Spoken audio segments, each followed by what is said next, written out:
आज की कहानी में हम देखेंगे यहाँ पे माहिरा कहती हुई नजर आती है, ऐसा मत करो। तुमने मुझसे प्रॉमिस किया था कि तुम्हें पैसे मिलने के बाद तुम मेरी सारी की सारी फ़ोटोज़ डिलीट कर दोगे। जी हाँ दोस्तों, ये रिश्ता क्या कहलाता है कि आगे आने वाले एपिसोड में हम देखेंगे। यहाँ पे माहिरा की पर्सनल तस्वीरें खींचकर ऋषभ करने वाला है माहिरा को ब्लैकमेल। मुक्ति बताएगी अबीरा को ये सारा सच। फाइनली अरमान और अबीरा मिलकर बचाएंगे अपनी बेटी माहिरा को ऋषभ से।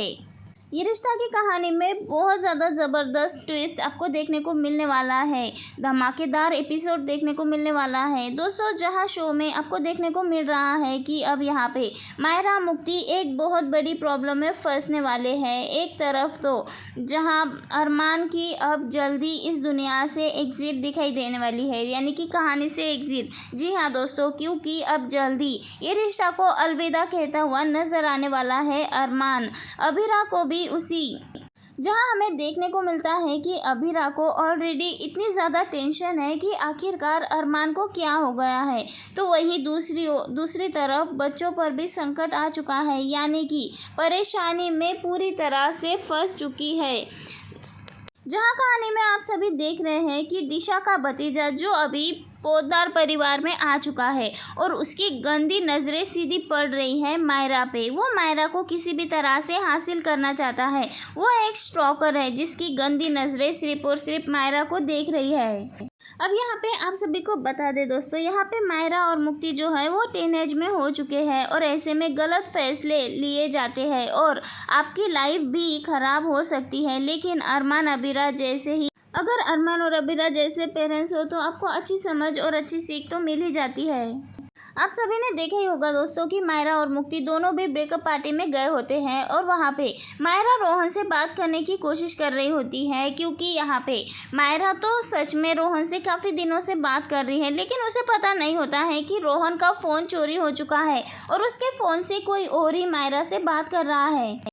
और उसी वक्त यहाँ पे पता चलता है कि रोहन के पास तो उसका फ़ोन है ही नहीं, बल्कि उसका फ़ोन खो चुका था।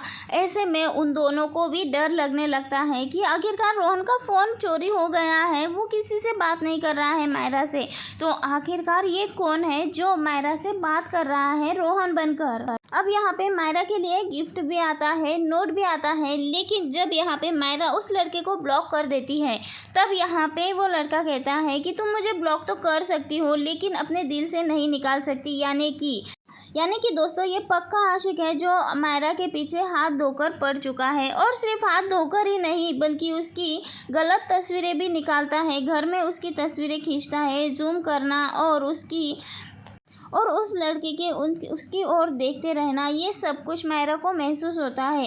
एक तरफ अब घर में एक ही शख्स ऐसा है जो माहिरा और मुक्ति की एज का है और वो कोई और नहीं बल्कि ऋषभ है। तो वही दोस्तों, आप ऋषभ उन दोनों को मिलने के लिए भी बुलाने वाला है। ये दोनों भी मुक्ति और माहिरा दोनों मिलने के लिए जाने वाली है, लेकिन वहाँ उसकी धुलाई करते हुए नज़र आने वाले हैं। यहाँ पे फाइनली दोस्तों माहिरा और मुक्ति दोनों भी फंसते हुए नज़र आने वाले हैं, लेकिन उसकी धुलाई करने के लिए यही अरमान और अबीरा को बहुत टेंशन होने वाली है।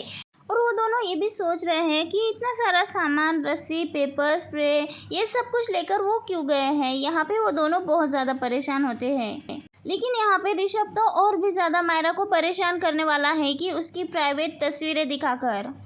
ऋषभ माहिरा से कहता है कि मेरे पास तुम्हारी कुछ ऐसी तस्वीरें हैं जैसे कि तुम्हारी पूरी की पूरी लाइफ बर्बाद हो सकती है। यानी कि दोस्तों ऋषभ एक नॉर्मल आशिक नहीं बल्कि आवारा और संकी आशिक है जिसके सर पे भूत सवार है, क्योंकि ऋषभ को पूरी तरह से सनक सवार हो चुकी है कि उसे माहिरा के प्यार को पाना है, माहिरा को पाना है।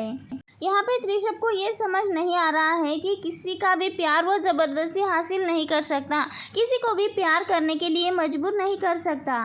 और वही दोस्तों माहिरा को तो बिल्कुल भी पसंद नहीं है ऋषभ का चेहरा, ना ही उसके साथ रहना। तो ऐसे में जब माहिरा के सामने ऋषभ की ये सच्चाई आएगी तो आखिरकार क्या करने वाली है माहिरा और क्या करने वाले हैं बेचारे अरमान और अबीरा। हर वक्त अपनी बच्ची माहिरा को बचा पाएंगे इस नई प्रॉब्लम से पहले कमेंट में ज़रूर बताएं। वैसे दोस्तों आप सबको क्या लगता है, त्रिशब ने इतना गलत किया है मायरा और मुक्ति के साथ में, ऐसे में क्या त्रिशब को धक्के मार के अपने घर से निकाल देना चाहिए, उसे सज़ा होनी चाहिए या नहीं, ताकि मायरा और मुक्ति दोनों सेफ रह सके? आपको क्या लगता है? अपनी राय कमेंट के ज़रिए हमें ज़रूर बताएं। मिलते हैं नेक्स्ट वीडियो में।